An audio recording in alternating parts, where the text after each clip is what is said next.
Merci d'être avec nous. Soyez les bienvenus. Un beau QG bien rempli, toujours en présence de Jimmy Labeu. Ça fait... Et Guillaume Play, évidemment, maintenant. Merci beaucoup. Alors, aujourd'hui, le thème nous plaît beaucoup, c'est sur l'armée de l'air et de l'espace. Exactement. On a une des premières femmes pilotes de chasse, c'est la colonelle Anne-Laure.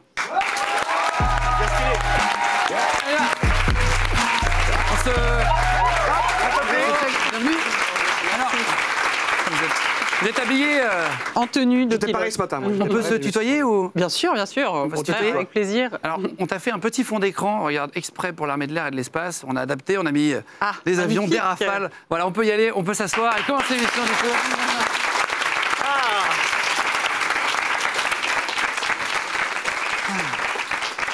Il y a quand même un truc avec l'habit de pilote, c'est quand même très chic. C'est très stylé, ouais. Et on se croirait dans un cockpit.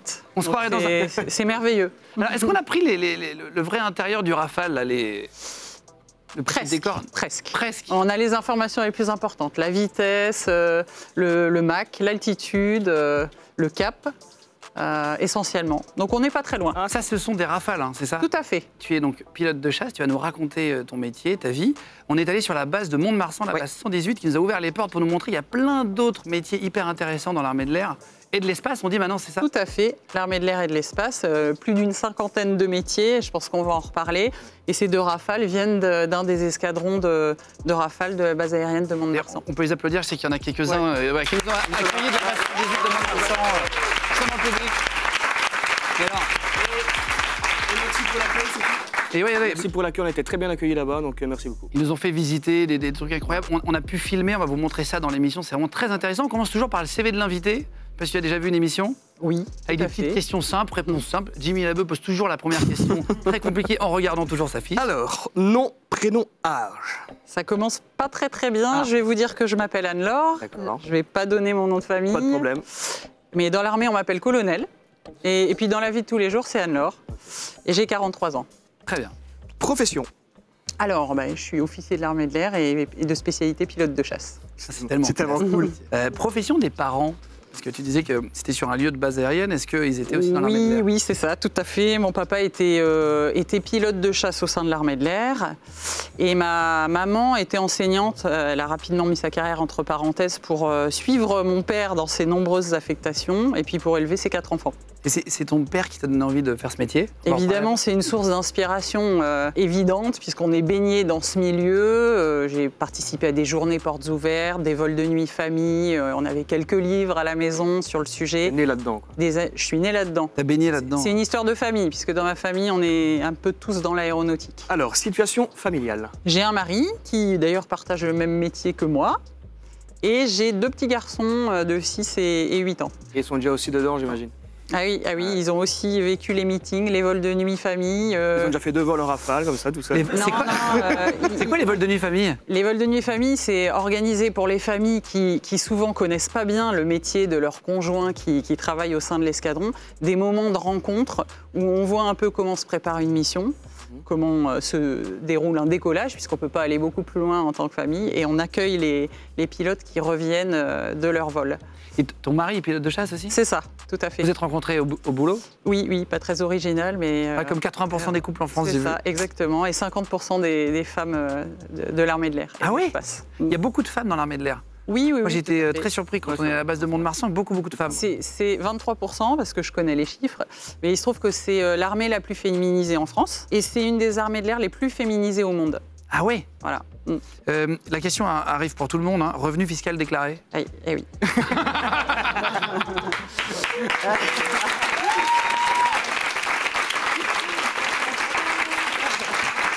Je peux rien faire. Hein. Merci. Je peux pas t'aider sur le C'est truc. une question d'actualité, c'est vrai. On est en pleine période, je crois. C'est une question où il faut déclarer ses impôts.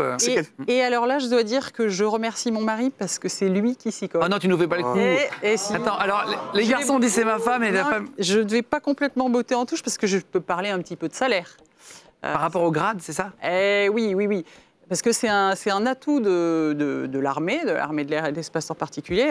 Par exemple, un jeune lieutenant qui peut avoir 22 ans, il touche déjà pas loin de 2 000 €. Et évidemment, au fur et à mesure des grades qui avancent, des qualifications, le salaire augmente. Et quand on fait des missions supplémentaires, on a des primes en plus. Alors quand on veut, je pense, si on veut être très très riche dans la vie, il ne faut pas forcément être militaire. En revanche, on vit très confortablement et surtout, ce qui est intéressant, c'est qu'on a la sécurité de l'emploi. Ah oui. Et voilà. C'est-à-dire que quand tu rentres, si tu fais pas de conneries, normalement, tu peux passer Et toute ta vie au sein de l'armée. Et on s'en rend particulièrement compte dans ces temps-ci. Alors, point sur le permis de conduire. Ça fait 0. C'est Elle peut voler au-dessus, mais pas en bas. Bon, mais en fait, j'ai mes 12 points sur mon permis. D'accord. Je n'ai pas de grande gloire à ça, parce que depuis que j'habite à Paris, je fais surtout de la trottinette électrique. Ok. De pilote de chasse à Paris, en trottinette même temps, électrique, ça change. Le nombre de femmes pilotes de chasse dans l'armée de l'air? 20 environ, parce que heureusement, chaque jour, il y a des femmes qui sont formées, et on espère qu'il y en aura plus. Donc 20 sur à peu près 700, c'est mieux que rien. Et en même temps, c'est sûr que ce n'est pas un pourcentage très élevé. Ça s'explique, je pense, parce qu'il y en a qui ne tentent pas encore leur chance, qui pensent qu'elles ne vont pas y arriver. Et puis, il y a une formation qui est sélective, donc c'est sélectif pour un homme et pour une femme aussi. Mais c'est vraiment un message que j'aimerais faire passer, c'est que c'est un métier qui est totalement ouvert aux femmes, aussi bien en termes de qualité physique que mentale que technique. On peut y arriver. Et celles qui ont tenté l'aventure, qui sont motivées, ne regrettent pas du tout. Si c'était à refaire, on le referait. Vous avez envie, foncez.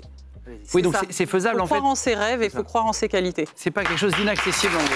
C'est important de le dire, hein, de bien comprendre. Parce que c'est vrai que ça fait métier, on se dit, c'est inaccessible, c'est impossible, c'est trop dur. Et il y en a beaucoup qui se découragent avant même d'essayer, c'est ça en gros? Oui, j'ai eu en contact pas mal de jeunes filles, mais aussi de jeunes hommes qui disent, bon, ben, on aimerait bien être rassurés, on pense que c'est physiquement, on ne réussira pas à tenir. Dans un univers d'hommes, on n'arrivera pas à tenir, et c'est vraiment des idées reçues. La formation est très bien faite pour s'acclimater à l'avion. Et puis, la résistance physique, c'est pas porter un sac de 200 kg pendant 1000 km. Dans un avion, on a des aides au pilotage qui font qu'une femme, si elle a des bons abdos quand même, faut être sportif, s'en sort aussi bien. Oui, il faut être un minimum. Il faut avoir un entraînement sportif. Et il y a beaucoup de femmes dans l'armée de l'air, un peu moins en chasse pour l'instant. Oui. Mais en tout cas, l'armée de l'air recrute dans ce poste-là aussi, en pilote de chasse. On va parler d'autres métiers juste après, mais vous recrutez aussi en pilote de chasse? Tout à fait. Il n'y a pas du tout de quota par rapport aux hommes. Il ne faut pas hésiter à se présenter dans les centres de recrutement des armées. Les CIRFA. CIRFA, c'est ça, ouais, je vois bien. Il y en a à peu près partout en France. Et on recrute des pilotes de chasse et les femmes seront évidemment les bienvenues. On ne peut pas se passer du moindre talent, donc il faut y aller. Pour comprendre juste ta vie, c'est ça qui est intéressant, c'est l'humain, comment t'en es arrivée à devenir une des premières femmes pilotes de chasse. C'était quoi ton rêve d'enfance, ton métier vraiment de rêve quand tu étais gamine? Je rêvais pas d'être pilote à 2 ans, etc. Par contre, j'avais déjà quand même l'esprit de mener les équipes, un peu meneuse d'équipe. J'aimais bien servir une cause, aider les autres. Et j'étais née d'une famille de 4 enfants, j'ai fait du scoutisme, pas mal. Et puis j'étais dans des équipes de sport collectif et j'étais bénévole pour la Croix-Rouge en tant que jeune. Donc déjà cet esprit tourné vers les autres. Donc au départ, c'est vrai que l'idée de servir l'armée de l'air en particulier, ça me plaisait. Seul, ouais, okay. Le pilotage, c'est venu un peu plus tard, parce qu'au départ, j'y croyais pas non plus. Ah oui. Et surtout, il n'y avait pas de femmes il y avait pas Zéro de au début. Pilotes. Et vers 12-13 ans, j'ai commencé à me dire que je pourrais essayer ça. Et puis, c'est surtout en 1999, quand la première femme pilote de chasse est arrivée, Caroline Aigle. On a une photo en régie, si vous voulez bien la mettre. Première femme pilote en France. Oui, c'est ça. C'est vraiment la première femme pilote de chasse en France, Caroline, que j'ai bien connue et à laquelle je pense beaucoup, puisqu'elle nous a quittés subitement suite à une maladie. Elle nous a vraiment montré qu'on pouvait essayer. Voilà. Et puis, c'est elle qui t'a vraiment donné envie? Ah oui, vraiment. T'étais au lycée militaire La Flèche? Et elle aussi. Et elle aussi? Oui, c'est ça. Ça, c'est ton parcours? Il y a différents parcours possibles pour finir pilote de chasse ou... Oui, tout à fait. Il y a 2 voies de recrutement possibles. Il y a une recrutement après le bac, avec des sélections qui sont essentiellement sur des textes psychotechniques, psychomoteurs, et puis il y a évidemment un entretien de motivation. Et puis il y a un autre recrutement qui est pour être officier de carrière, et là c'est classe préparatoire essentiellement maths sup, maths spé, même si aujourd'hui il y a d'autres voies, à l'époque c'était ça. Et donc dans les classes préparatoires, il y a des classes prépa civiles, et puis il y a des classes prépa militaires. Il y en a à peu près 5 en France, et on a toutes les deux comme d'autres, mais toutes les deux suivi la même classe prépa à la Flèche. Ouais, tu as fait de la Flèche et après, tu es rentré à Saint-Cyr-l'École, c'est ça? Alors non, Saint-Cyr-l'École, c'est aussi un lycée militaire que j'ai fait encore avant, parce que mon père était à l'étranger, je ne pouvais pas le suivre forcément partout, et donc c'est un lycée militaire, et il ne faut pas confondre le lycée militaire de Saint-Cyr-l'École et puis l'école, Ah oui, d'accord. enfin l'armée de terre, et l'école qui permet de rentrer dans l'armée de terre, c'est Saint-Cyr aussi. Et donc toi, après, tu réussis le cours de l'école de l'air. Surprise pour toi, tu rentres à l'armée en 98, j'ai noté. C'est ça. L'année de la Coupe du Monde. Une belle année. Concours pour rentrer à l'école, très difficile ou c'est comment? C'est toujours difficile ces concours parce qu'en fait tout le monde veut rentrer à peu près, surtout là c'était un concours spécifique pour rentrer dans l'armée de l'air. Donc tous ceux qui présentent globalement rêvent de ce métier-là et c'est vrai qu'il y a quand même pas mal de candidats. Il y a beaucoup d'épreuves scientifiques, littéraires, il y a des épreuves de sport, il y a des épreuves à l'oral. Faut quand même bosser quoi. Oui, un petit peu. Oui, Et j'avais l'impression d'avoir évidemment raté parce que quand on veut réussir quelque chose, on se met plus de pression. Et donc le concours, ensuite tu rentres à l'école à Salon, Provence. Oui, c'est ça. C'est l'école de l'air. Et donc, ok. Et ensuite, tu passes le diplôme d'ingénieur de l'école de l'air en 2 ans. Oui. J'ai noté. Parce qu'en fait, l'armée de l'air recrute sur plein de métiers juste à partir du bac, si je dis pas de bêtises. Tout à fait. Mais il y en a aussi dès la fin de 3e. Oui, c'est ça. Et jusqu'à bac plus 5. Oui, il y a plus de 50 métiers différents et on recrute du personnel qui va pouvoir être à différents statuts, officiers, sous-officiers, militaires du rang, qui peuvent avoir un niveau de 3e jusqu'à même un niveau de bac plus 5. Et donc, tu as commencé sur le TB30 Epsilon. On a une photo pour montrer un peu le type d'avion sur lequel tu t'es entraîné. Voilà, c'est ça. C'est pas tout à fait le Rafale, hein, mais ça prouve que la formation est progressive. Oui, ils ne te mettent pas directement. Évidemment, ils ne te mettent pas dans un Rafale directement, j'imagine. Exactement. Et ensuite, au bout de 7 ans, en 2005, tu fais ta première mission opérationnelle. Donc, tu as quand même 7 ans de formation. Oui. C'est long, 7 ans. Ou tu les vois pas passer parce que c'est excitant Alors, on les voit pas passer, assurément. Et puis là, on a vu le premier avion et puis on voit un avion de chasse qui est le dernier. Mais entre les deux, il y a plusieurs avions. Il y a notamment le Tucano, l'Alpha Jet, et puis voilà. Donc on ne voit pas le temps passer parce que c'est quand même une formation qui est exigeante. Mais je dirais la durée de cette formation, c'est le gage de d'abord l'excellence qui est un peu attendue au bout, et puis de la sécurité aussi. Et tu passes sur des simulateurs. Il y a des alors ça, on a découvert avec Jimmy, mais alors c'était génial. Trop stylé. On l'a fait à Mont-de-Marsan, on a pu essayer. Et on s'est rendu compte que c'était vraiment pas si facile que ça quand tu es dans le... Et tu as intérêt à avoir vraiment les connaissances de tout l'appareil. On était au sol, nous. Donc, Ouais, on était au sol. Hein. On a rencontré une fille qui s'appelle Alexandra, qui est monitrice simulateur de vol Rafale. Donc c'est un métier de l'armée de l'air aussi qui recrute. Mais on est allé la rencontrer, regarder ce que c'était. On a essayé en même temps le simulateur. Alors on est avec Alexandra. Bonjour Alexandra. Bonjour. Donc tu es moniteur simulateur de vol Rafale. Oui. C'est ça, c'est-à-dire qu'en fait tu as un simulateur comme un jeu vidéo, mais en version simulateur pour apprendre, complètement réel, avec un intérieur de Rafale, c'est ça? Exactement, oui. Et donc ça sert pour les pilotes, avant de décoller, ils ont une sorte de formation de combien de temps? Ils ont une formation de plusieurs années sur différents avions. Et avant de pouvoir voler sur Rafale, ils doivent effectuer des missions au simulateur. Et il y a une pièce à côté du simulateur où j'ai vu un joystick et une poignée de gaz. Qu'est-ce que tu peux faire, toi? Ça sert à quoi en fait à côté? Alors moi, je peux mettre des nuages. Je peux aussi rajouter des pannes pour le pilote, pour qu'il s'entraîne si jamais il a des pannes en vol. Comme tout ce qui peut arriver dans un Rafale, quoi. Les vraies pannes, les vrais problèmes. c'est toi qui mets les difficultés. C'est ça. Faut tirer. Non, trop tard, je suis perdu. Ah bah voilà. Et c'est dur. Je comprenais plus rien. Je savais plus où j'étais. Il y a des avions que tu peux rajouter qui attaquent les avions Rafale français? On peut simuler des avions ennemis. Ça va être des missions plus tactiques. C'est le moniteur simulateur qui va venir piloter les avions méchants pour vraiment simuler toute une ambiance tactique, comme si jamais le pilote était en opération Donc extérieure. en gros, c'est toi qui pilotes l'avion ennemi et qui essaie d'abattre les Français Exactement. pour les mettre en difficulté. Exactement. Et là, je décolle. Tu me dis si je tire encore un peu plus sur le manche? Oh waouh, c'est très très précis. Bon, on a vu qu'il y avait des leurres quand on est dans les hangars. Donc les leurres, ça permet d'éviter des missiles en gros. Il y a ça sur le simulateur, pareil? On a ça aussi. Donc c'est exactement la même chose à l'intérieur? Oui. Donc par exemple, si Jimmy et moi on teste le simulateur, qu'on arrive à décoller, si on se mettait dans un Rafale au bout de piste, ça serait la même chose? Exactement. Fort. Oui, je l'ai eu!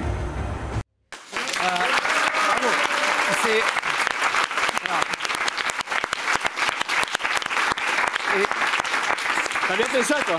Heureusement qu'il y a des Moi, je me suis simulateurs. caché après 3 secondes. Hein. Ouais, heureusement qu'il y a des simulateurs pour éviter. Guillaume avait l'air très concentré, Jimmy un peu apeuré. J'avais rien vu pourtant, j'avais rien vu. Non, mais Toi, tu as fait du simulateur aussi Oui, sur oui. Mirage F1 à l'époque? Bien sûr, sur tous les avions, et ça fait très longtemps que le simulateur existe, presque depuis autant de temps que les avions existent. Ils ont évidemment beaucoup évolué, et ce qu'on a vu là, c'est la pointe de la modernité du simulateur. C'est très important dans une formation de faire du simulateur, ça fait partie intégrante de la formation. Ça permet de compléter, parce qu'on n'a pas autant d'avions pour voler en permanence, donc on complète la formation en vol par du simu. Et ça permet même d'aller encore plus loin dans les entraînements, parce qu'on pousse les difficultés plus loin, aller jusqu'au crash, réaction en cas de crash, en cas de panne critique. Et puis comme on dit, on a un dicton qui dit entraînement difficile, guerre facile. Donc on s'entraîne dur, en particulier au simu. Comment ça se passe la première fois que tu vas tout seul dans un avion? Tu me dis la veille, tu dis pas, demain j'en ai un interro de maths, non, demain tu es un pilote de chasse, et comme ça, tu vois. Le premier vol? Premier vol, comment ça se passe, quoi? C'est là que le La simu veille, a son importance. Oui, voilà, évidemment. C'est qu'avant de monter dans un avion, parce qu'il y a des avions, d'ailleurs on les voit là, Ouais. il n'y a pas de place arrière. Donc ça veut dire qu'on va directement aller devant et être tout seul dans l'avion. Okay. Donc le simu aide à beaucoup préparer ce qu'on va avoir dans l'avion, etc. Et puis c'est un peu ce qu'on attend tous avec impatience. J'imagine quand même. C'est d'être tout seul dans son avion. Tu peux nous raconter des missions dans un instant, un peu ce que tu as vécu pour vraiment comprendre, parce que là on parle de la formation, etc. Mais après ce que tu as vécu en tant que pilote de chasse. Juste avant, je voudrais faire le tableau des pilotes. Tu vas nous dire ce qu'on peut faire ou pas faire en vol. C'est parti.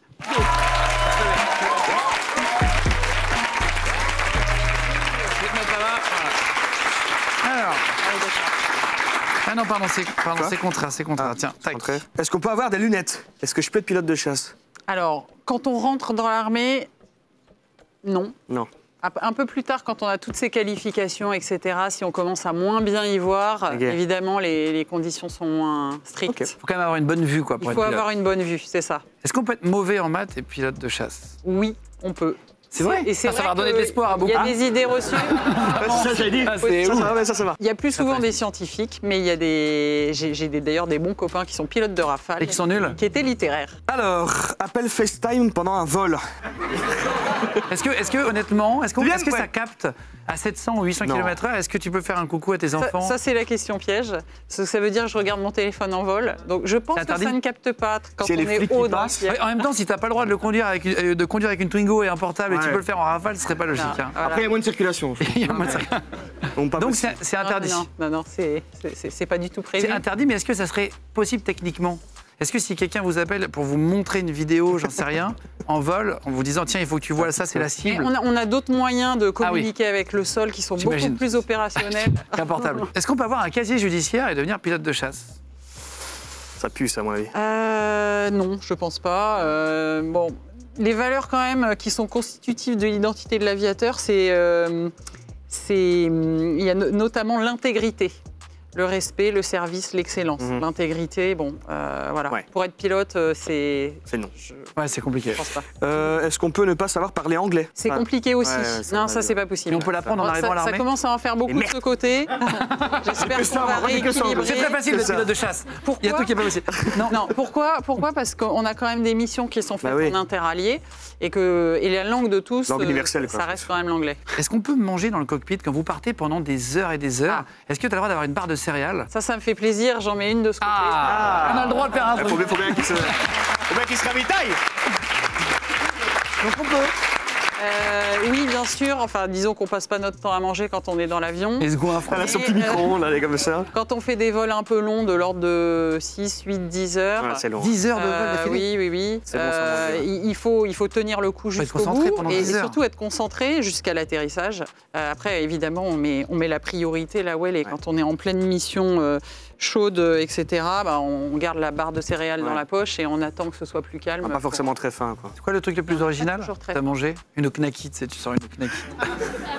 Et en fait, moi, j'ai jamais trop mangé en vol. Ouais, une barre de céréales, Ouais, c'est c'est vraiment ça. pas original. Ah oui, d'accord. Vraiment pas original. Est-ce qu'on peut faire la petite et la grosse commission? 6 heures de vol. 10 heures max, pendant 10 heures. 6-10 heures. Alors, au milieu, Ah, c'est-à-dire qu'il y a une partie de La la réponse va être question, sale. Je sais pas ce que c'est, mais ça va être sale. tu peux la mettre là. Là, par terre. Non, Par mais terre, par terre, si tu c'est veux. plutôt ça. C'est plutôt ça. De toute façon, quand il faut. Donc, Comment vous faites, pilote de chasse? C'est vrai que c'est une question intéressante.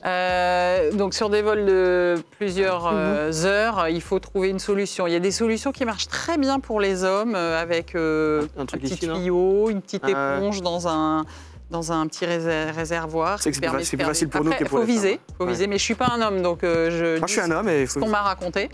Il y a quelquefois des petites erreurs, hein, donc voilà. On va faire de looping juste après. Alors pour les femmes, c'est un peu différent. Pour l'instant, on n'a pas trouvé la super méthode miracle.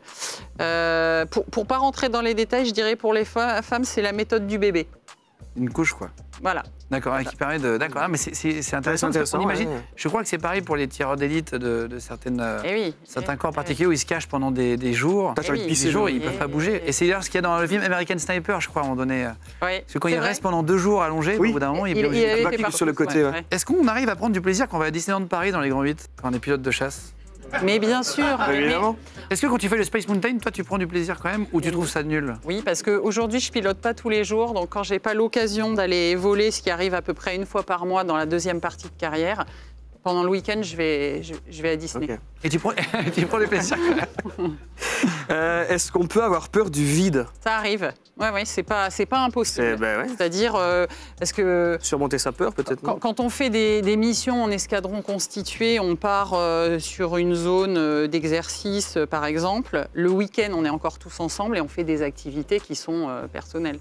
Mais arriver de faire de la via ferrata ou des choses comme ça avec tout mon escadron, et il y en a certains qui étaient pas à l'aise. Mais la sensation est différente. Le vol et le vide. Exactement. C'est une vraie question. Hein. Est-ce qu'on a déjà fait des selfies en vol? Ou est-ce que c'est vraiment oui, mais ça, c'est pas forcément de jeune.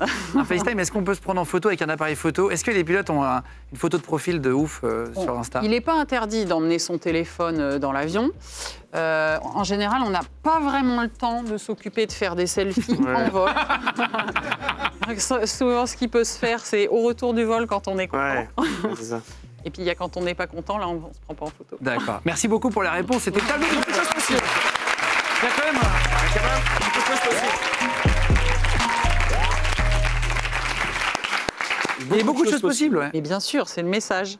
Alors, est-ce qu'on peut te poser des questions sur les missions que tu as vécues? Pour comprendre, tu as fait 200 missions de guerre, j'ai noté, c'est ça? 200 missions sur des théâtres d'opérations extérieures, oui. Donc en Afghanistan, en Afrique, dans plein de pays très différents. Alors, sans donner trop de détails, on l'a fait avec les forces spéciales aussi, avec le GIGN, etc., sans donner forcément des lieux précis, etc. Est-ce que tu peux nous raconter une mission qui t'a marqué, que tu as trouvé vraiment dure et belle à la fois, où ça s'est bien fini? Je vais orienter vers une mission qui s'est passée il y a quelques années en Afrique, où effectivement on n'était pas loin de la fin de notre détachement, donc on était tous sur le retour en train de faire les bagages, etc. Et là on nous a dit, bon, il y a une forte rébellion qui se met en place dans telle partie du pays. Et on avait des troupes au sol qui aidaient les forces armées du pays.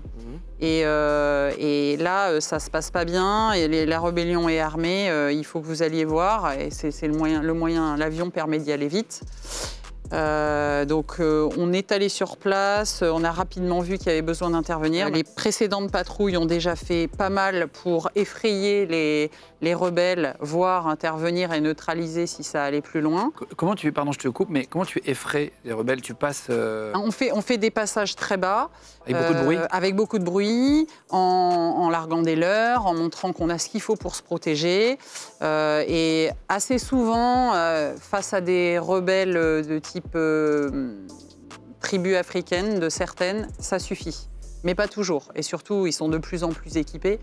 Donc, en l'occurrence, ça n'avait pas complètement suffi. Donc, plusieurs patrouilles sont intervenues. C'était autour d'un aéroport. Donc, c'était stratégique quand même de garder l'aéroport. C'est pour ça que vous avez été envoyé rapidement. Voilà. Et ma patrouille a décollé ensuite parce qu'en fait, ça ne suffisait pas. Et puis, il fallait prendre le relais. Donc là, on est intervenu nous aussi dans une partie où on n'avait pas vu dans un premier temps qu'il y avait encore des rebelles qui se cachaient et qui tiraient sur nos troupes. Donc on est intervenu, on les a neutralisés également. Mais ce n'est pas cette partie-là de la mission que je retiendrai le plus, même si évidemment c'est dimensionnant.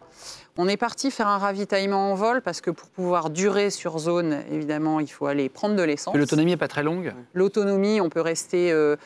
on peut faire un vol jusqu'à 2 heures, mais là, le but, il fallait déjà plus d'1 heure et demie pour aller sur place. Donc, c'est de rester plutôt autour de 6, 8 heures, quelque chose comme ça. Donc, on est parti ravitailler.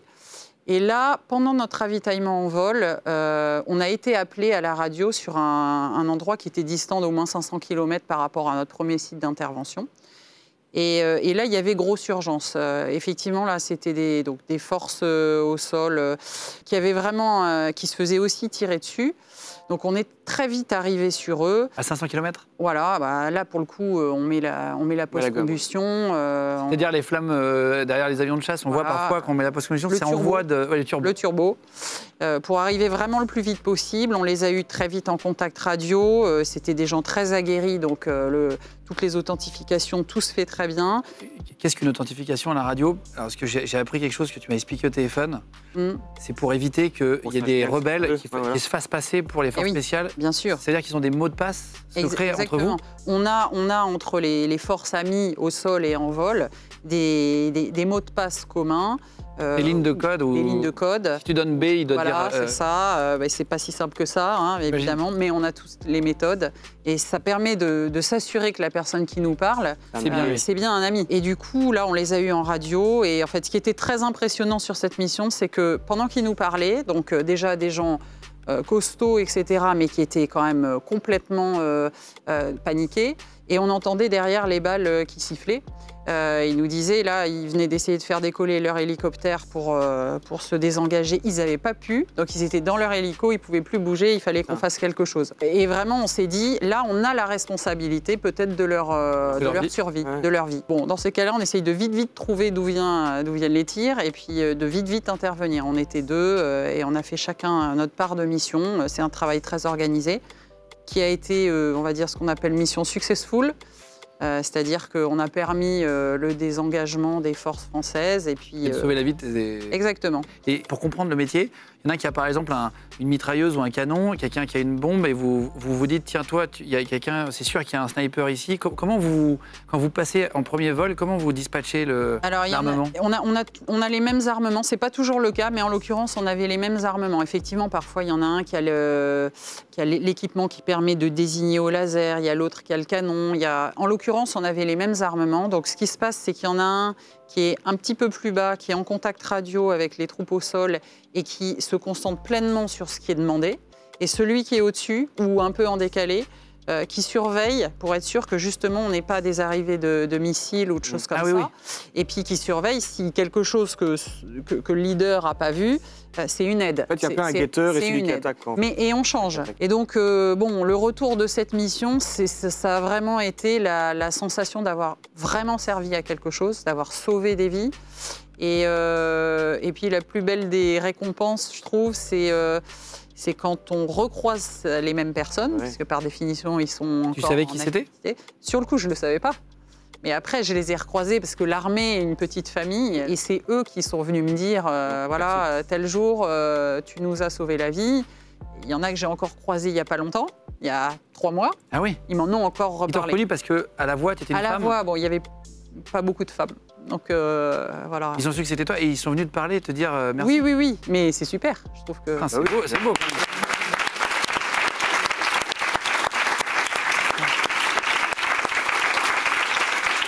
C'est vrai que ça, on le vit pas dans tous les métiers pour le coup, ça. Ça, c'est un vrai truc spécifique.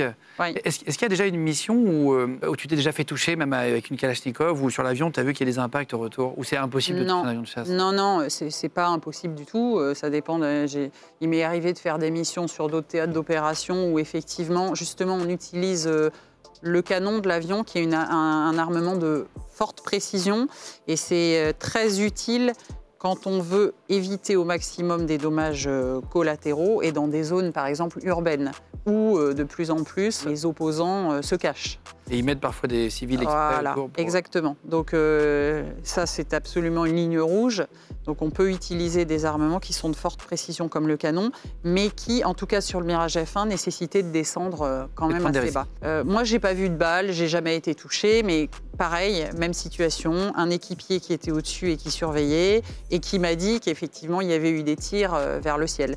Je l'ai pas vu, et encore une fois, là, on n'avait pas le choix non plus, c'était des forces étrangères cette fois, qui étaient sous les balles. Et là, bon, ça a fait son effet aussi. Est-ce que tu as déjà eu peur en mission? Est-ce que c'est des métiers où, il y a un moment donné, tu peux avoir peur, même si tu es entraîné, où tu te dis, ouais, c'est chaud, j'ai plus d'essence, ou il faut vraiment que j'aide quelqu'un qui est... Ça t'est déjà arrivé?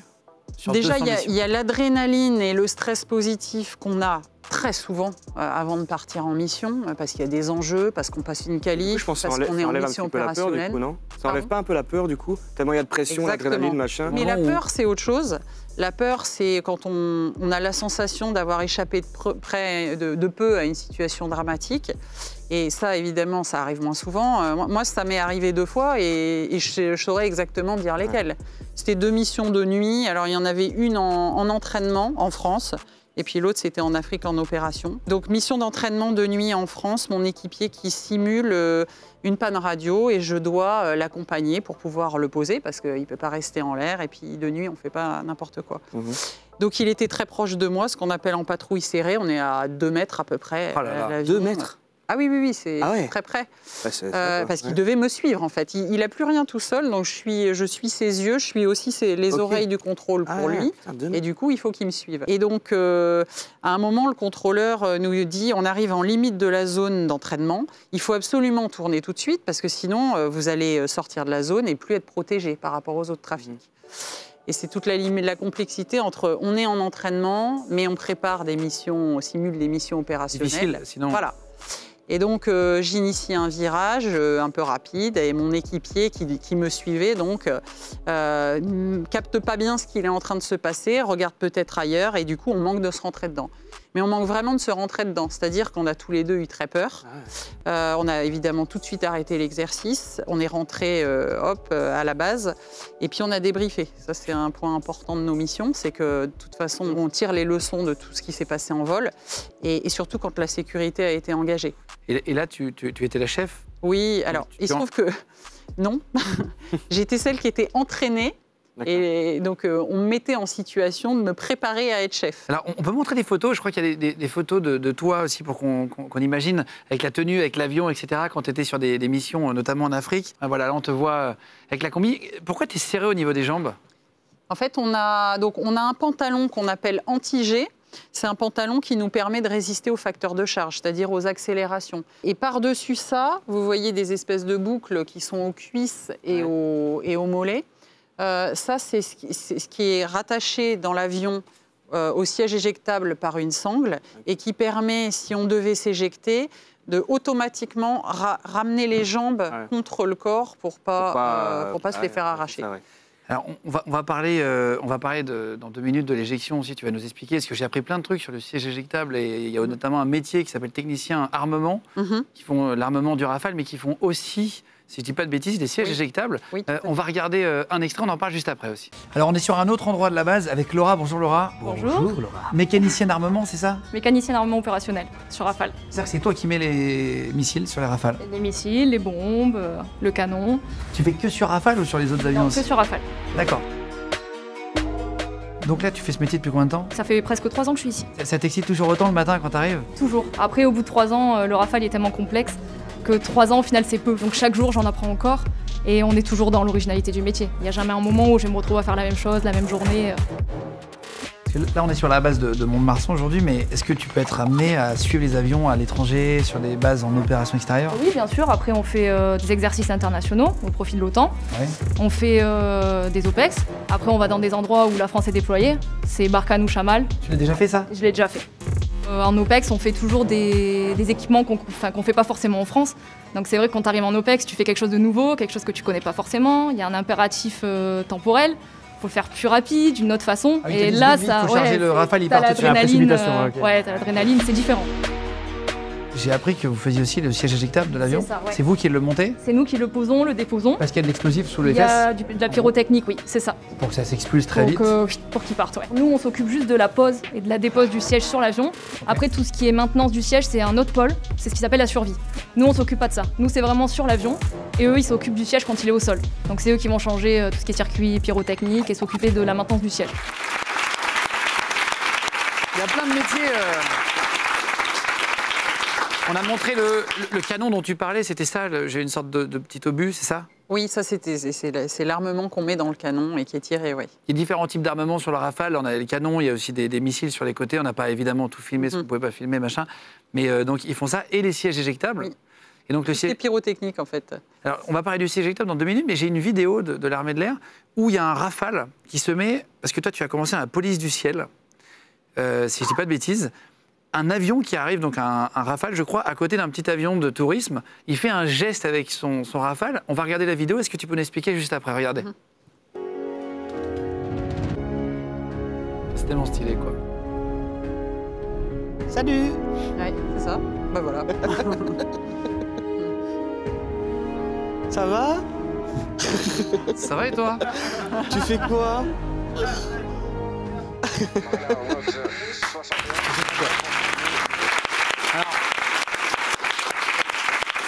Là, c'était une vidéo de démonstration de l'armée, hein. C'est pas une vraie arrestation, mais en gros, la police du ciel, c'est si quelqu'un rentre et répond pas à la radio, j'imagine. C'est une mission, oui, c'est une des missions de notre armée d'air et de l'espace, c'est de protéger l'espace aérien, en fait. Donc, il y a des avions sur tous les quarts de la France, donc il y en a 4 quarts.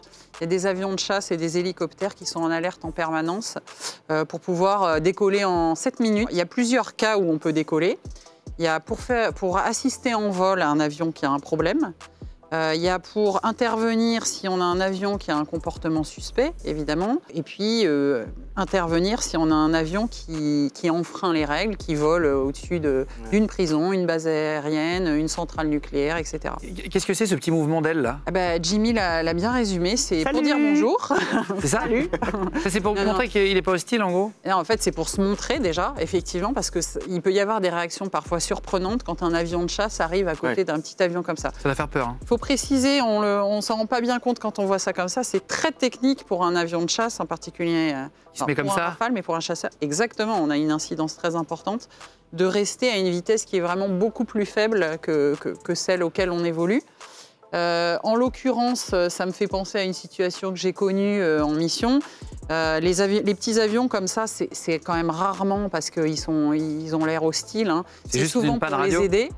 Moi, j'ai connu une situation d'un de mes collègues où un petit avion comme ça était bloqué au-dessus de la couche de nuages. Donc mon collègue a décollé, a intercepté le petit avion. Et il faut le rassurer, ce petit avion, lui dire « il faut me suivre, c'est moi qui vais faire que tu vas t'en sortir ». Donc c'est comme ça. Et après, c'est évidemment essayer d'avoir le contact radio. Mais sinon, c'est tout au visuel. C'est dingue. Est-ce que tu as déjà eu à intercepter un avion qui était hostile? Heureusement non, hein, c'est quand même très rare. En revanche, être mise en alerte, je vous ai parlé de 7 minutes, quand quand les contrôleurs voient une situation qui commence à être bizarre avec un avion qui ne répond pas à la radio, qui n'a pas ce qu'on appelle de code transpondeur, qui se dirige vers Paris, par exemple, à ce moment-là, on n'est plus en alerte en 7 minutes, on est en alerte en 2 minutes dans l'avion. Ça m'est arrivé, oui. Et donc là, on attend à tout moment que ça déclenche, et par définition... Tu peux passer le mur du son à ce moment-là? Il y en a eu il n'y a pas longtemps à Paris, je crois. Oui. Là, tu ne demandes pas l'autorisation, tu t'envoies. Oui. On prévient, mais en fait, le but, c'est d'y être le plus vite possible. Mais c'est exactement ce qui s'était passé au-dessus de Paris. C'était un avion qui avait une trajectoire qui se rapprochait de Paris, qui était sans contact radio. Dans ces cas-là, alors ça fait peur aux Parisiens. Ça fait un bruit, tout le monde pensait qu'il y a une explosion et tout. Tout le monde en a parlé, mais ça a eu le mérite de faire connaître cette mission, qui est quand même nécessaire pour protéger tous nos concitoyens. Ça t'est arrivé, toi, de passer le mur du son? Oui. Oui, évidemment. Des questions débiles, Guillaume, évidemment. Voyons. Alors, non mais, c'est fou. C'est dingue. Non, mais c'est dingue. J'ai une question personnelle. Quand ça fait un bruit sur toute l'île de France, est-ce que dans l'avion, on entend quelque chose? Et on entend un petit clac. C'est vrai? Non, mais c'est vrai. C'est hyper ingrat, tu fais chier tout le monde et toi, t'entends rien? Normalement, c'est pour ça qu'en entraînement, on s'entraîne aussi à passer le mur du son, mais c'est soit au-dessus de la mer, soit vraiment très très haut. Si on le fait en situation réelle, c'est vraiment parce qu'on n'a pas le choix. Parce que ça peut créer des dégâts, hein, des vitres cassées, voilà. Bon. Alors, un autre truc qui peut créer des dégâts, on parlait de l'éjection, tout à l'heure, siège éjectable. J'ai appris donc qu'il n'y avait pas d'entraînement. On se demandait avec Jimmy quand on arrivait sur la base, est-ce qu'il y a des entraînements de siège éjectable? Mais en fait, c'est tellement fort et violent que tu perds 3,5 cm de colonne vertébrale. Donc un mec qui en fait 15, il est comme ça. Non mais... Bonne soirée. Merci à vous. Merci.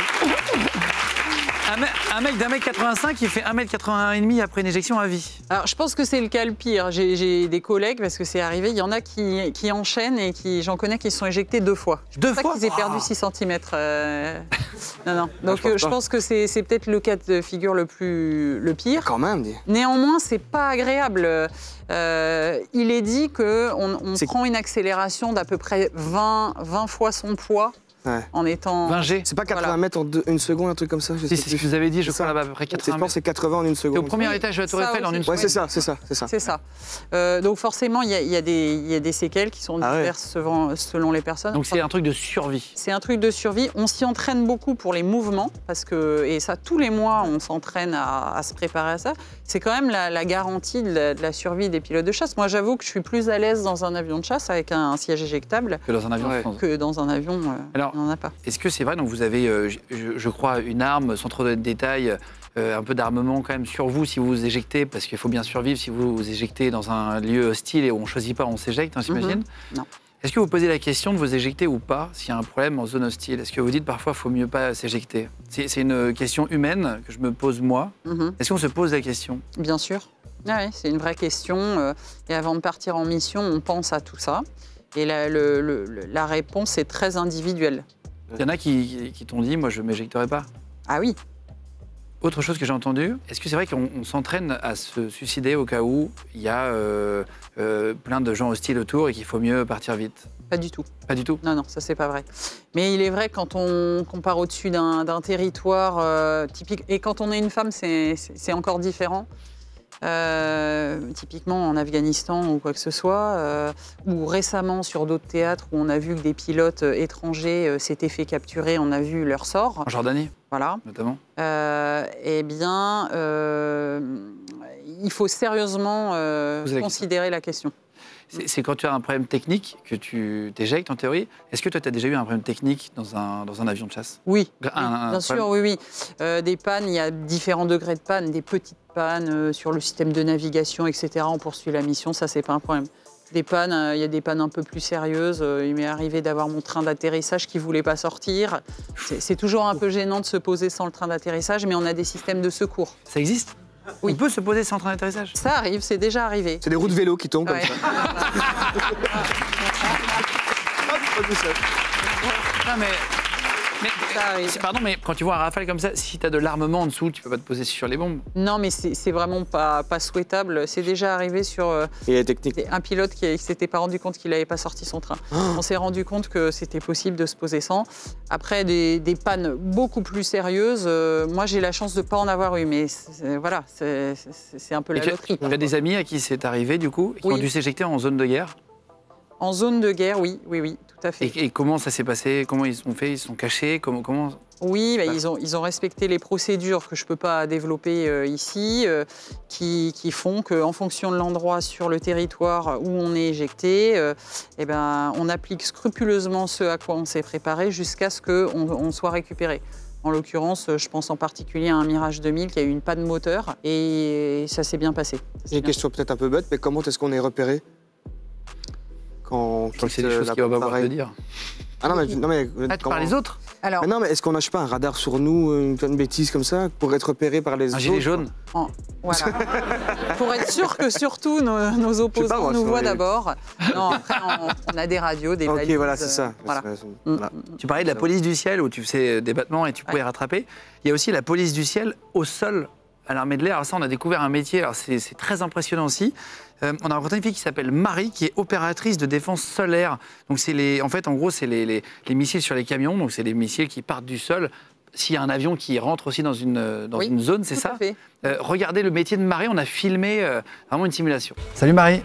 Alors tu es opératrice défense sol-air, c'est ça? Oui, tout à fait. Donc ça veut dire qu'en fait, je suis là pour protéger l'espace aérien à partir du sol.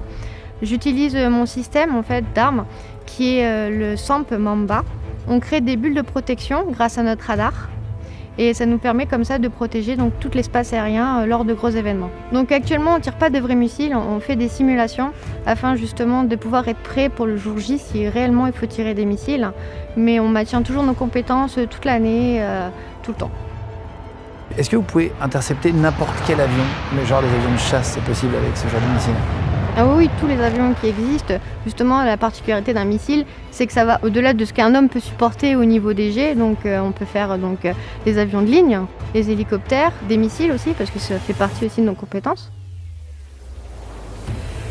Sachant que sur mon scope, quand je suis donc dans le module d'engagement, donc j'ai un scope, donc j'ai toutes les pistes qui volent en fait, qui est répertoriée de mon radar. Et en fait, je vois la vitesse Et donc on voit vite si c'est un avion ou justement un missile parce que ça n'a pas du tout la même vitesse. Moi je m'occupe vraiment de tout ce qui est classification. Je crée des espaces et en fait je regarde que justement les avions que je vois respectent bien toutes ces routes-là. Et si elles ne respectent pas, à ce moment-là, je leur mets, donc on appelle ça une classification. Et donc mon binôme qui est juste à côté, lui s'occupe de tout ce qui est mise à feu des missiles. Donc en fonction de la menace, il voit avec quel missile, avec quel lanceur il faut tirer pour pouvoir intercepter au plus vite la menace. Des fois on peut juste regarder la cible puis tirer. Ensuite on peut programmer la machine pour qu'elle tire toute seule. Et ensuite, on peut lui demander de nous conseiller un tir. Donc elle va nous envoyer un petit peu comme une notification. Attention, cet avion-là ne respecte pas le code de la route. Est-ce que vous voulez que le missile parte? Et donc là, justement, l'opérateur appuie sur le bouton. Donc voilà, sur le bouton Fire. Voilà, exactement. Et donc c'est à ce moment-là que ça tire.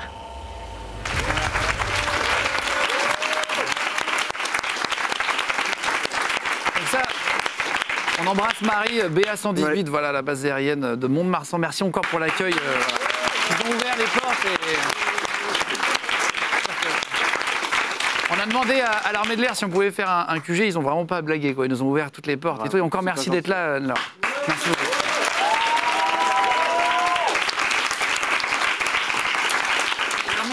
Et de l'espace est très accueillante et on accueille tous ceux qui voudront bien rentrer. Eh ben, merci beaucoup en tout cas. Ouais. Tu étais en mission en Afrique.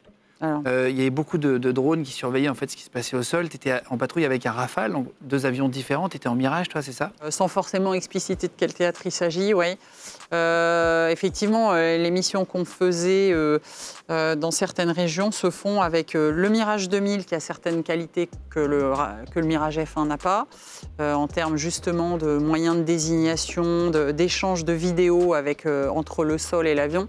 Et puis le Mirage F1 qui a justement la capacité canon dont j'ai parlé pour faire de la frappe de précision quand il y a beaucoup de civils autour. Est-ce que tu as eu l'occasion de faire des missions, toi, avec des étrangers, des forces spéciales étrangères, d'aider des soldats d'autres pays aussi? Oui, c'est arrivé aussi. Déjà, heureusement, on s'entraîne beaucoup à ça, donc on fait des nombreux exercices.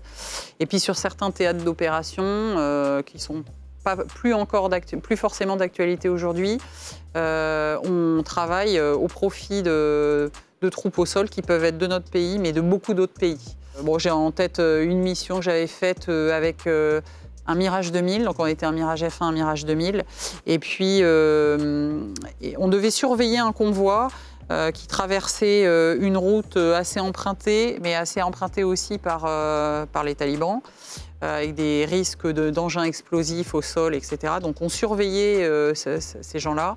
Et puis on a été appelé par les troupes au sol avec lesquelles on était en contact, qui eux étaient dissimulés dans un bâtiment et pour lesquels on était leurs yeux. Et en fait, ce qui n'était pas du tout prévu, c'est qu'ils s'étaient fait repérer et qu'il y avait en tout cas, ils se faisaient tirer dessus aussi. Et ils étaient à court de munitions, parce que se faire tirer dessus, ça leur fait pas forcément peur. Mais quand ils sont à court de munitions, là, on a là aussi, encore une fois, senti l'inquiétude. Inquiétude mais posée, c'est-à-dire on veut vraiment que vous ayez la situation en tête. L'endroit était très compliqué, avec des rues très étroites, et puis il y avait des gens autour, des véhicules civils, des populations. Et là, c'est à la fois de la responsabilité des troupes au sol, mais du pilote dans son avion, parce que c'est celui qui délivre l'armement, s'il faut, qui a vraiment la responsabilité finale de ce qui va se passer. Quand tu largues une bombe ou un missile, tu es obligé de faire une demande ou c'est justement toi, tu dis... Oui, bien sûr. Il y a une demande qui est faite. Après, il y a des cas où on n'attend pas le retour de la demande. C'est les cas de légitime défense. Et on était clairement dans un cas comme ça. Et j'ai, entre guillemets, la chance d'être intervenue dans des cas souvent qui étaient comme ça, qui permet de ne pas se poser de questions après. En l'occurrence, effectivement, nos actions ont été décisives pour sortir les forces au sol d'un mauvais pas. Et donc, tu disais, le Rafale a des moyens techniques, sans expliquer les détails. C'est un peu comme dans les jeux vidéo, tu mets un marqueur, par exemple, laser, et il y a une bombe qui va tomber pile poil dessus. C'est un peu comme... Parce que les jeux sont inspirés de la réalité. Oui, c'est un peu difficile de faire le parallèle, mais il est vrai que pourtant, les jeux vidéo aujourd'hui sont très bien faits. Nous, on le prend évidemment pas du tout comme un jeu vidéo. Bien sûr, mais pour comprendre la technologie. Il y a certains armements qui utilisent la technologie du laser, c'est-à-dire qu'il faut pointer au laser l'endroit qu'on veut cibler. Et c'est une garantie d'ailleurs de frapper précisément. Mais il y a d'autres technologies aussi. C'était le Louis Saillant des Forces Spéciales qui nous a expliqué qu'il y avait même des drones qui pouvaient envoyer un truc infrarouge. Et du coup, avec leurs lunettes, ils voyaient la maison. Oui. Et parfois, ça se déplaçait. Ils disaient, tiens, le taliban est dans cette maison. Non, c'est dans l'autre maison. Et ça se déplaçait un peu comme dans un jeu, comme dans Call of. Mais c'est pour qu'on puisse bien imager et comprendre. Oui, c'est exactement les mêmes méthodes, mais nous, vues de l'avion. Toi, t'es maman, tu disais? Oui. Est-ce que tu étais maman quand tu étais pilote? Enfin, quand tu étais en opération extérieure? Je suis toujours pilote. Non, mais quand tu étais en opération extérieure, non, il se trouve que après c'est un choix personnel ou peut-être un hasard de la vie qui fait que pendant que j'étais très utilisée en opération, employée, je me suis moins consacrée à ma vie de famille. J'ai choisi, comme la carrière opérationnelle n'est pas éternelle, de la vivre à 100%. Mais il y a d'autres possibilités et d'autres femmes font différemment. Ce qui fait que, bon, j'avais pas d'état d'âme sur ce sujet-là. Bah, j'ai des collègues qui ont eu leurs enfants au milieu de leur carrière et puis ça se passe très bien aussi. Et on peut mettre une petite photo, un petit, ça passe en bon, mais un truc dans l'avion, petite photo de ses enfants. Il y en a qui mettent des petits. Peut-être. Moi, je pense que je le ferai pas. Parce que je pense qu'il faut vraiment séparer. Dissocier le truc. Ouais. Alors, il y a un autre métier aussi. On parlait des pannes techniques avant l'éjection, etc. Pour qui en est peu, et très rarement des pannes techniques, il y a des mécaniciens avioniques qui s'occupent de tout ce qui est embarquement dans l'avion, de beaucoup de choses dans l'avion. C'est un autre métier qui est très intéressant. Mécanicien avionique, regardez. Nouveau métier dans l'armée de l'air et de l'espace. Bonjour Antonin. Bonjour. Donc tu es mécanicien avionique. C'est ça. C'est-à-dire donc tu es mécanicien sur le Rafale, toi, en gros. Oui. Et pas la partie moteur. Non, juste vraiment grosso modo l'électronique et l'électrique sur le Rafale. Parce qu'en fait, il y en a beaucoup, c'est ça, c'est un énorme ordinateur, le Rafale? C'est ça, c'est un gros ordinateur où on lui a mis plein de périphériques. Il nous dit quand il faut le réparer. Et il y a plein de mises à jour tout le temps, je crois, dans le Rafale. Ça n'arrête pas, ouais. C'est ça qui est intéressant justement avec cet avion, c'est qu'il évolue tout le temps. On peut pas se dire on connaît le Rafale, parce que demain, il y a toujours des nouveaux trucs qui sortent. Ouais. T'as toujours voulu faire ça ou là-bas, je sais pas, tu voulais devenir pilote ou autre chose? Ou alors t'es passionné vraiment depuis que t'es tout petit? Bah, c'est vrai que depuis tout petit, je suis passionné d'aviation. Et surtout, justement, le Rafale, c'était un avion qui me faisait rêver. Tes journées sont différentes tous les jours. C'est-à-dire que c'est un métier qui ne connaît pas la routine. T'en parlais, tu as beaucoup de nouvelles choses, de nouvelles mises à jour à apprendre, à faire évoluer sur le Rafale. C'est ça. Chaque jour, en fait, est différent. On ne travaille pas sur les mêmes choses. Même si, justement, le Rafale, c'est pas un avion de transport ou quoi qui est gigantesque. Il y a beaucoup de systèmes, beaucoup de choses à travailler. C'est ça qui est intéressant. Qu'est-ce qu'il faut comme qualité? Ouais, je pense le premier, c'est il faut être rigoureux. Le sens de responsabilité, je dirais. On est vite mené à devenir chef d'équipe, pouvoir encadrer aussi peut-être. Et il faut être passionné aussi.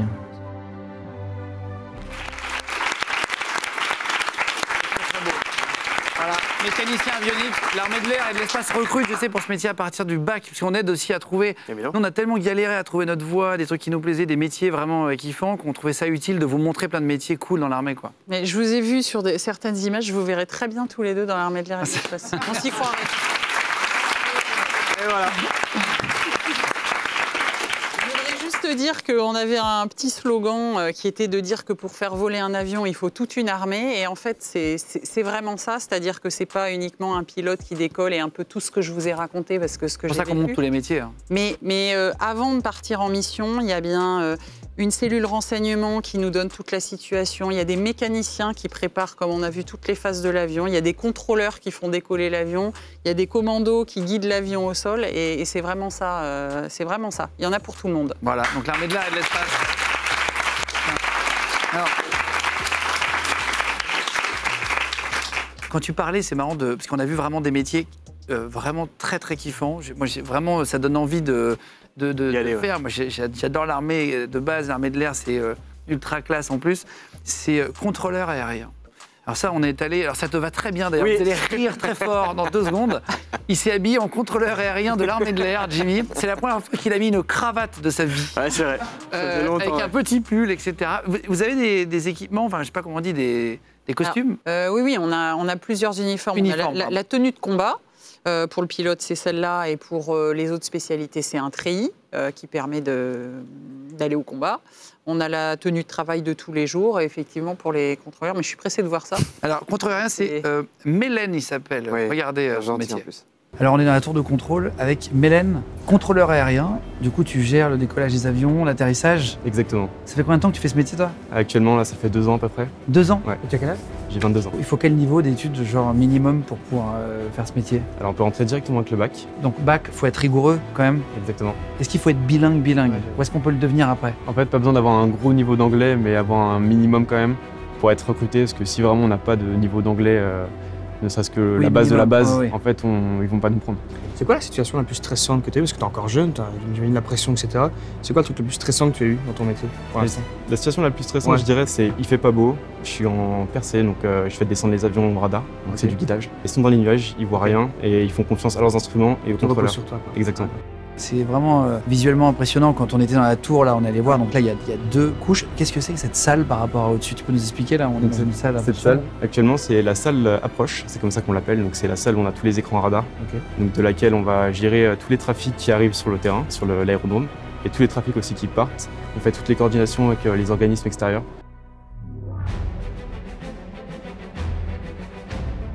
Est-ce que tu as déjà eu Est-ce que ça arrive une panne d'un avion qui a une vraie galère et qui te dit tour de contrôle, j'ai un vrai problème, il faut que tu me changes l'ordre d'arrivée des avions au cours? Est-ce que ça t'est déjà arrivé? Ça arrive très souvent, C'est vrai? plus que ce qu'on pense. Ouais.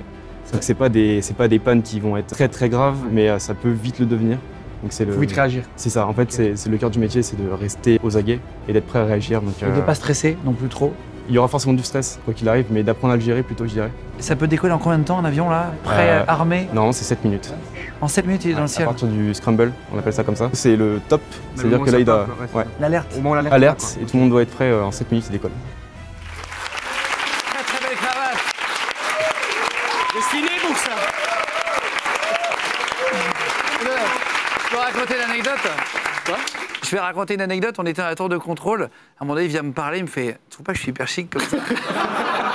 Parce que tout le monde me l'a dit pendant le début juste avant. Et il avait pas l'air très serein quand même. Non, Au non. moment de mettre le casque. Et n'empêche, j'ai réussi à dire les. Avant, je devais dire les trucs sur le. En anglais là? Oui. Ouais, les trucs en. Eh oui, la Ah, ben météo, j'ai je géré. pense que c'était C'est la pas mis là, mais j'ai géré. Non, non, c'est vrai que tu as géré en J'ai une géré, fois et j'ai géré c'était le pas facile. Et il y a un autre métier, vraiment pour terminer sur les différents métiers, parce qu'on a eu l'occasion vraiment de se faire ouvrir les portes par l'armée, et notamment, ça s'appelle l'ESIOC, donc c'est Oui. l'escadron des systèmes d'information opérationnels de cyberdéfense. Mhm. Et en gros, ils s'occupent de toute l'informatique de l'armée de l'air et de l'espace. Ils fabriquent des logiciels, j'ai noté parce que, faut pas dire de bêtises, et ils assurent leur fonctionnement et ils luttent contre les attaques informatiques, les cyberattaques. En gros, c'est comme des hackers, mais du bon côté, qui défendent l'armée de l'air.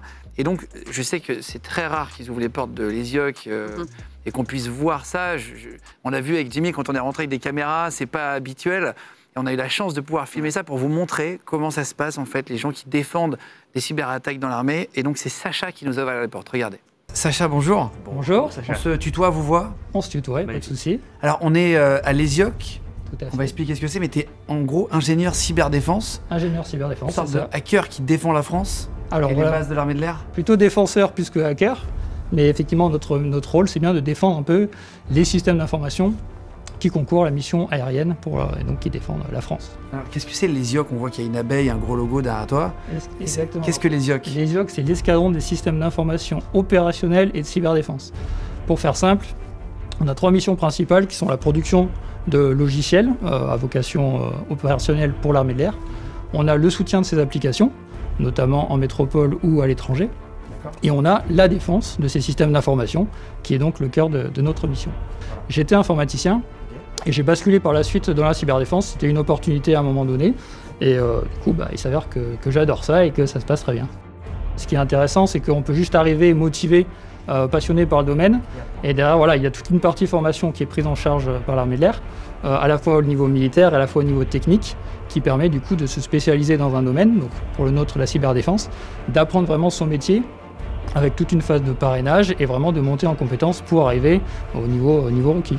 Et alors, quand on apprend à défendre, est-ce qu'on apprend à attaquer pour bien comprendre ce que c'est qu'une attaque? Exactement, en fait, il faut savoir comment les acteurs malveillants procèdent, quelles techniques d'attaque ils utilisent pour que nous, derrière, on puisse mettre en place les parades adéquates. Nous, ce qui compte, c'est vraiment de réagir dans le temps zéro, dans l'immédiat, pour permettre à l'armée de l'air de poursuivre ses missions.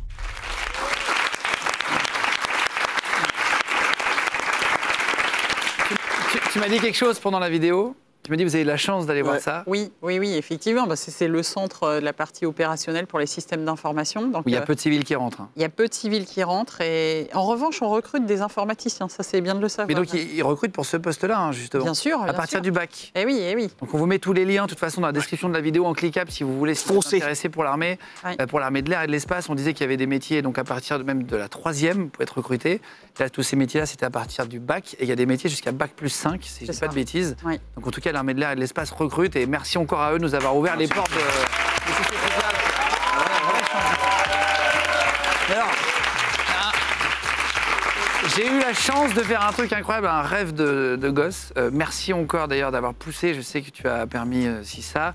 Clémence, que j'embrasse fort, et m'ont permis de faire un tour de Rafale, de voir de l'intérieur. Je sais que c'est très rare pour un civil d'avoir la chance de faire un tour de Rafale. Et donc, merci beaucoup déjà à toute l'armée de l'air qui m'a permis ça. Alors, merci à vous de faire découvrir ce qui est vraiment notre métier et notre vie, parce que ça mérite d'être connu et partagé. Alors, regardez comment c'était vraiment vécu de l'intérieur maintenant.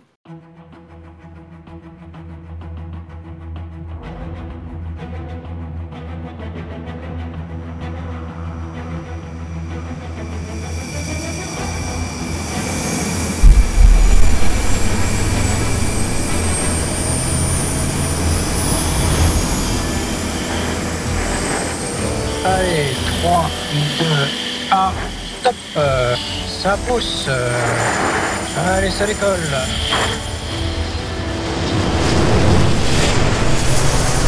Alors, tu vois comment il grimpe l'avion? Regarde à gauche et à droite. Ah, impressionnant. Effectivement, c'est une fusée. Attention, je passe sur le dos.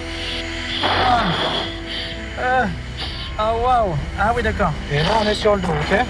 Putain, c'est déjà hardcore, là. Alors là, on est allé à 3G, ok? Oh waouh! Ok?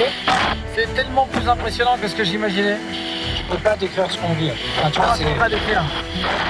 Le tanker, donc notre ravitailleur, est juste là. Le but, c'est d'aller chercher le panier. Donc on touche un avion à 550 km/h dans les airs. Je pense que c'est la chose la plus incroyable que j'ai vue de ma vie. Là, tu vois, il fait beau.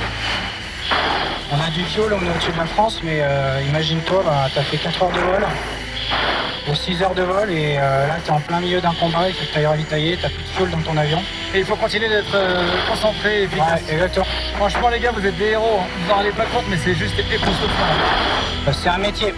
Alors, tu vois la zone de combat, et on est que 2 contre 7. Enfin, ouais, c'est 2 contre 7, donc nous on va mourir. Hein. Alors, on accélère un petit peu. Et on rentre dans le match, ok? Allez, 3, 2, 1, on y va. On rentre dedans. Allez, c'est très bien ça. Super. Oh, j'ai du mal à tenir ma tête. Wow. Allez, on y va, on accélère, je vire par la droite. Et c'est parti, on est actif. On est actif. On est actif. On s'est quand même fait tirer par un rafale, hein, quand même. Ah ouais? Ouais. Alors, ce qu'on va faire, c'est tu essayes de faire un tonneau. Et tu mets toutes tes forces à gauche. 3, 2, 1. Voilà. C'est bon, t'as un tonneau. C'est juste incroyable. Et comme quoi, Flight Simulator, ça apprend quand même quelque chose. Hein. Bien sûr. Allez, je te reprends les commandes. Et voilà. Et regarde la piste qui est juste là. Ouais, je vois, j'en reconnais. Allez, on va se poser. Eh ben écoute, je peux te dire que tu as fait 7,5. Non, c'est vrai? Ouais. Bah, c'est extraordinaire. Ouais, super. Non, c'est extraordinaire. Ça va devant? Ça va? T'as survécu? C'est bon, c'est bon. Et c'est vraiment époustouflant ce que je viens de vivre. Mais c'est vrai que je peux même pas le décrire, tellement que c'est au-dessus de toutes les expériences de ma vie.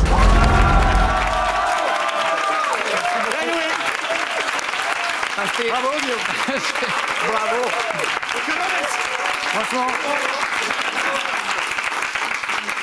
Mille merci de m'avoir permis ça une fois dans ma vie, c'était dingue. Belle résistance en tout cas, bravo. Non mais je comprends, et c'est vrai que nous c'est pour ça que ça nous a passionnés. Jimmy est arrivé à la base de Mont-de-Marsan, première chose que tu m'as dit, je suis en train de tomber amoureux. Oui, c'est vrai. Non mais parce qu'il était en passion sur tous les métiers, c'est dingue, c'est vrai que c'est des métiers où il y a de l'aventure, c'est très excitant comme métier. Et qu'on n'a pas la chance de voir tous les jours. Et qu'on n'a pas la chance de voir tous les jours. Vous êtes nos plus beaux ambassadeurs. On est tu vois, aujourd'hui, tu es habillé en tenue de combat, tu disais. J'ai une tenue de toi qui est habillée en blanc. Est-ce que tu as évolué? Comment ça se passe dans l'armée? Est-ce que tu t'es retiré des opérations pour aller au siège à Paris? Comment ça se passe? On a plusieurs, pour un officier de carrière, on a deux grandes parties de carrière. Une partie opérationnelle qui dure une 15-20 ans. Et puis ensuite, une partie qui est plutôt d'état-major, de poste de commandement. Et moi, il y a peu de temps, j'ai débuté cette deuxième partie de carrière. Et donc, j'ai eu un grade de colonel. De colonel, aujourd'hui. Et puis, ça fait à peu près 23 ans que je suis dans l'armée de l'air et de l'espace. Et puis, aujourd'hui, j'ai la chance de travailler auprès du chef d'état-major de l'armée de l'air et de l'espace. Donc, de continuer à suivre l'opérationnel, mais aussi toute l'armée de l'air. On peut montrer la photo de toi, si vous voulez bien, en régie, juste pour montrer aujourd'hui. Voilà, c'est chic. Hein, c'est quoi ce truc de ringard? C'est vraiment ça. Ouais, bon, non, j'en attendais pas tant.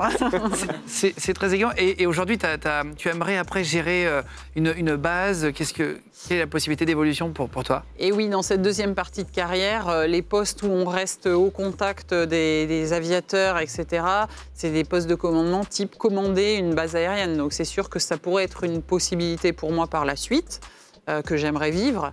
Ce que j'ai vécu dans les escadrons opérationnels, c'est le vivre à une échelle plus importante. On disait, pour faire voler un avion, il faut toute une armée. Sur une base, il y a tous les métiers.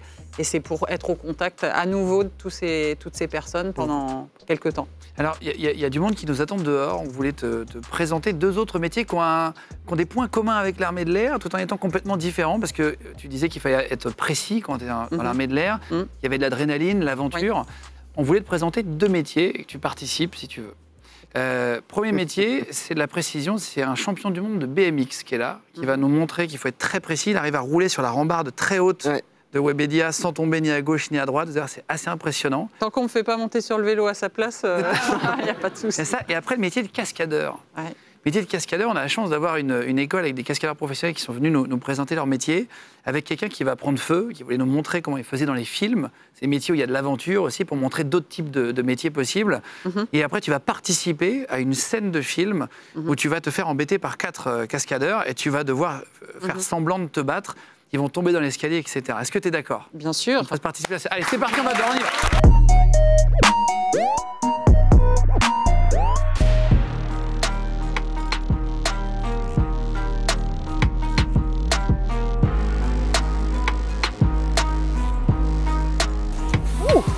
Ah, t'es là, toi? Oh là là, bravo. Nicolas Fleury, messieurs, dames, voilà un peu. Bravo. 24 ans, Nico, tu as été champion du monde avec l'équipe de France de VTT Trial, c'est ça? Exactement. Et tu as terminé 13e au championnat du monde senior en 2019. En Chine, ouais. Putain, félicitations. Merci beaucoup. Tu sautes de combien de mètres là? Celle-là, elle doit faire deux bons mètres, je pense. C'est le parallèle avec l'armée de l'air et de l'espace, comme quoi il fallait être très précis dans ton métier. Comment tu fais pour apprendre à être hyper précis comme ça? On doit avoir les mêmes méthodes de visualisation, de concentration, de méditation, etc. Là, pour le coup, la barrière faisait une dizaine de centimètres de large, donc c'est vrai que si la roue avant ou la roue arrière passe à côté, oui, c'est la largeur du pneu en fait. C'est la largeur du... Exactement. Ouais. Donc si on dévie de 2 cm à droite ou à gauche... Il faut gérer son stress là. Exactement, on n'a pas le droit en fait. On va faire quelque chose là, avec vous, avec toi, colonel Anne-Laure. Mais qu'est-ce que tu veux faire d'abord seul? Qu'est-ce que tu vas nous montrer? D'abord seul, on va pouvoir faire quelques sauts au-dessus du public. On va mettre plusieurs personnes par terre? Ouais, on va en mettre plusieurs. On peut commencer par 7. 7? C'est déjà ça, hein? Ouais, on commence par 7 et on voit jusqu'où ça va. On va prendre 7 personnes, on leur demande de s'allonger là, c'est ça? Ouais. C'est bon, tout le monde est bien. Bon, la consigne, elle est simple, hein. On bouge pas. La consigne, c'est on se lève pas d'un coup pour dire ça va les gars. De toute façon, les dés sont jetés. Est-ce que vous êtes prêts tous? Ouais. Non. Il est tout tendu, regarde-le. Il est tendu comme je sais pas quoi. C'est qu'il est tout tendu. Attention, il prend son élan. C'est bougé un peu, non? Allez, gestion du stress. Attention, c'est parti, t'es prêt Nico? Allez, Nicolas Fleury s'élance. Prends de l'élan. Ouh là là là. Oh là là là là là là. Bien fait. Pas mal, pas mal. Ah, c'est bon. Franchement, le premier, frérot, t'es passé, mais c'était serré, quoi. Qu'est-ce que tu veux qu'on fasse ensuite, Nico? Mais j'ai pas l'impression d'être à ma limite, là. Tu veux qu'on y aille? C'est un challenge. J'ai compris. Donc, ouais. Est-ce que tu veux être au bout ou est-ce que tu veux te mettre à l'intérieur? Ouais. Ça, c'est une question de confiance. Hein.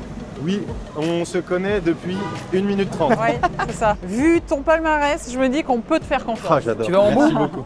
Bah oui. Bon, bah, La Jimmy, fin de c'est mettre bien, comme ça, allez. c'est pas... Ouais, alors par non, contre, Guillaume, ouais, vas-y, Jimmy, C'est ça. assieds-toi. Tac. Tu te mets au bout, hein. Non, parce que Elle a pas peur, hein. j'ai vu où il a atterri aussi. Ouais, il y avait un peu d'écart. Bon, il faut cette fois la même. Hein. Allez, Ah, c'est parti. quand tu veux. On est pas mal là. T'es sûr, hein? C'est un peu dur, mais on est pas mal. C'est hyper marrant parce qu'il y a tout le monde qui est hyper stressé derrière, toute la prod et tout. Il a pas l'air sûr de lui là. Ouais, c'est bon. Je mets quand même la main entre mes jambes. Hein. Vas-y. C'est bon? Nickel. Putain, il est parti, Qu'est-ce que t'as fait? C'était pour se régler. Il l'a fait exprès cet enculé. Non. Il l'a fait exprès. Il fait des blagues, bien sûr. Bâtard. Elle a confiance, hein, la confiance. Il l'a fait exprès. Là. Oups. Ah putain, c'était une blague, Ça y est, il m'a pas ça y est, rassuré. moi je flippe là. Il m'a pas rassuré. Il est parti. Ah, j'ai... Oui. Oh là là là là. Cette petite blague au début, plus jamais. On a quand même eu un doute. Oui. Pendant 2 minutes, j'ai regretté d'avoir proposé ce Il jeu. y a un peu d'émotion sur les visages. Génial. Ouais, non mais ça a très bien marché. Alors, on a ramené une nacelle, tu nous as demandé de ramener une petite nacelle qui monte. Tu vas aller dessus, c'est ça? Ouais, l'idée c'est d'aller dessus, de voir à peu près jusqu'où on peut monter et de toujours dans cet esprit de précision et dans cet objectif de précision, on va voir avec quelle précision je peux atterrir par exemple entre les jambes de quelqu'un. Ouais, je le sentais un bien, truc ça. comme ça. Enfin après, Je le sentais bien. je pense que vous... Je crois que c'est pas fini. Par exemple, c'est un exemple, hein, qu'on peut mettre une tête ou... Alors, on va te laisser te mettre en place déjà sur la nacelle et puis on va décider de ça après. Est-ce que tu arrives à sauter, je me rends pas compte, en détente, au-dessus d'une petite barrière bon, on comme va ça? essayer. Vas-y, On va essayer. Très bien. C'est haut quand même, hein. Peut-être un peu haut. Hein. Oh là là! J'ai eu peur, mon gars. C'est ça. J'ai eu peur. Nicolas Fleury, voilà. Je vous mettrai ses réseaux d'ailleurs sous la vidéo transcris si vous pour voulez cliquer son Insta, etc. Tu veux monter sur la nacelle? Ouais, allez, go, Allez, vas-y, c'est parti. C'est chaud de la nasse. Alors, Nicolas, tu vas monter? L'idée c'est qu'on monte, qu'on prenne un peu de hauteur. On va voir jusqu'où. Non mais rien que de là, je saute. Donc là, l'idée, c'est que le plus courageux ou le plus chanceux entre Jimmy et Guillaume viennent s'asseoir par terre. Écoute, j'ai fait le tour de rafale, est-ce que tu veux faire ça? Oui, Moi, je suis pas le choix. Et où est-ce que je mets mon pépette? Il faut que ton entrejambe soit au niveau de la feuille à peu près. Ok. Ouais. Et tu mets ta tête le plus en arrière possible. Oh là là là là, c'est quand même chercher la C'est merde. pas du tout ce qu'on fait là. Jimmy, ça va? Non. Ok, parce que moi non plus, ça me rassure. Ta gueule. Tu sautes quand tu veux. Oh là là, c'est pas passé loin là. La félicitation. Ah, Ah non mais je mec, tremble. non mais... Oh là là. je tremble. Ah, Regarde, mets ta main comme ça. je tremble. Ouais, non. Félicitations, Merci. Nicolas bravo, Fleury. Voilà, on voulait te montrer un autre métier. Donc champion du monde avec l'équipe de France de VTT trial et Exactement. 13e au championnat du monde senior en 2019. Nicolas Fleury avec le petit tiret vers le bas. Si vous voulez le suivre sur Insta, je vous mettrai le lien de toute façon pour cliquer directement et le follow. Merci beaucoup Nicolas. Mais de rien, merci à vous. Merci mille fois d'avoir montré ton métier. Ouais, je te régale. Super. Et, Ah, Il y a un coup d'adrénaline là. impressionnant. On va vous montrer un autre métier maintenant, c'est celui de cascadeur. C'est parti, on y va. Donc, autre métier passionnant, celui de cascadeur. Salut, toi, Lucas Dolphus, c'est ça? C'est ça, ouais. Donc, tu as créé l'école qui s'appelle Campus Univers Cascade. Ouais. Plus grande école de cascade au monde, Ouais. Au monde? Oui, ouais. basée Ouais, dans les bravo. Hauts-de-France. Alors, vous bossez sur plein de films, Black Widow, James Bond, Kingsman, des séries The Witcher validées. Enfin, tu as fait plein de trucs. Notre équipe elle représente les cascadeurs du cinéma français. L'idée, c'est d'avoir les cascadeurs du métier pour apprendre à nos élèves et à la nouvelle génération de cascadeurs. On montre des métiers qui ont de l'adrénaline avec l'armée de l'air et de l'espace aujourd'hui. Tu vas nous montrer une cascade de haut vol. Deux choses vraiment chaudes. La première, ça va être quelqu'un qui va s'enflammer. Ouais. Une torche humaine. Vous avez mis beaucoup de produits sur lui, c'est ça? Comment vous Ouais, avez c'est un préparé? peu la cascade emblématique du métier de cascadeur. Donc c'est forcément, oui, toutes des techniques propres à notre métier de cascadeur, avec un travail d'équipe, parce qu'il y a la préparation, il y a l'extinction, donc il y a la confiance aussi en son équipe. Donc forcément, oui, les points communs, ils sont faciles à être trouvés. Et là, il y a le dépassement de soi parce que être en feu, voilà, on ne fait pas ça tous les jours non plus. Et donc là, il y a Bastien Trouvé qui est prêt à se lancer. Il vient de s'équiper, on lui a mis la patte sur lui là. Il y a les 2 extincteurs qui sont prêts à y aller, donc c'est vraiment quelque chose de très dangereux, donc il faut faire très attention. Je vais l'allumer, c'est ça? Tout le monde est prêt? Okay. Tout le monde est prêt, Pierre, on y va. Je commence par en bas. L'autre jambe. Non, je veux. Ah ouais. Ah ouais. Yes, voilà, avance. Ah là là. Putain. Oh, chaud. Ah oui, ça fait du chaud jusqu'ici. Hein. Ça va, tout va bien? Ça va. Ça va? Tu vas même danser ce que tu fais. Il perd ses habits. Oh là là, bravo. Ça va Bastien? Nickel. Ça va toujours?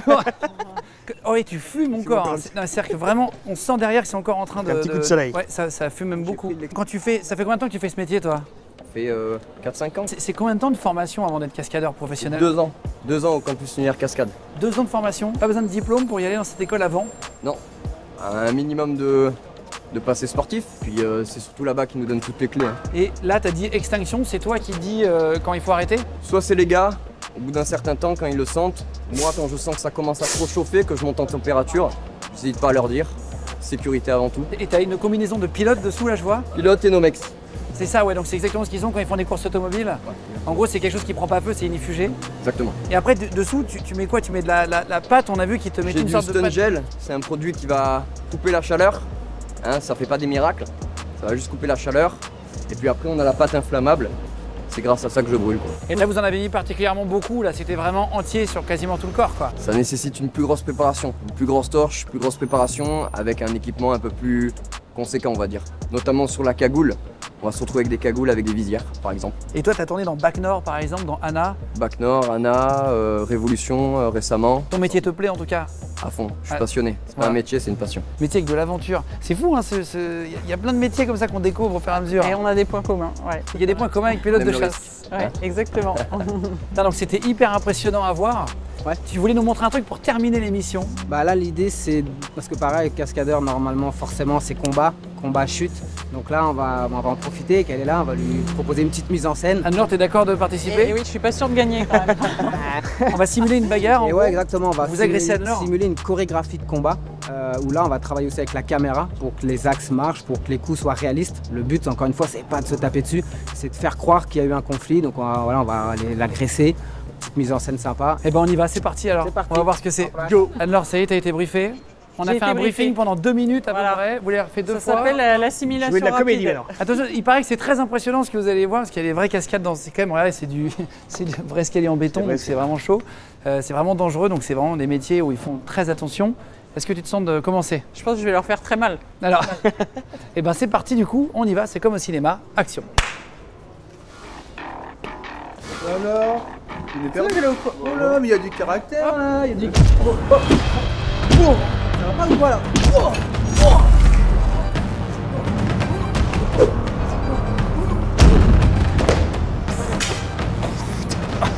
Eh mais il y a toujours ça va, hein. Ça va, non? Putain